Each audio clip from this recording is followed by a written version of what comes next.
እኔ እንዲ ወድቄ አንገቴ እንዲ ዞሮ በፓይፑ ውስጥ መሃሉ ላይ አንገቴ ገብቶ በቃ ተቀርቅሯል። የሚጥል ህመም ማለት ከክፉ መንፈስ ጋር የተያዘ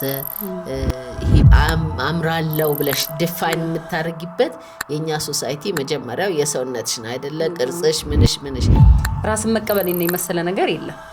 እንደዚህ ነው የምመስለው ስትል በቃ ልክ የሆነ ሰው ሀገር መማር እንግሊዝ ሀገር ላይ መማር አበሻ መሆን ራሱን የቻለ ነገር ቦዲ ኢሜጅሽን ቶታሊ እንደ ሴት ይቀይራል። እንደው በቃ ጦሴን መለመን የሚባል ነገር ድንገት የሚመጣ ህመም ነው። በየትኛውም እድሜ ሊመጣ የሚችል 90 ዓመት ሆኖ ሊጀምር የሚችል ነው። ብዙ ሰዎች እንዲያቆሽ እፈልጋለሁ። ህመም ከእግዚአብሔር ነው ከሰይጣን ነው ብለሽ ታምኛለሽ?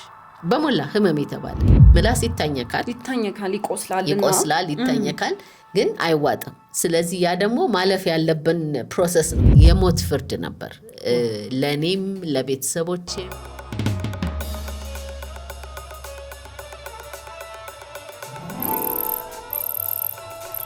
መጀመር ፖድካስት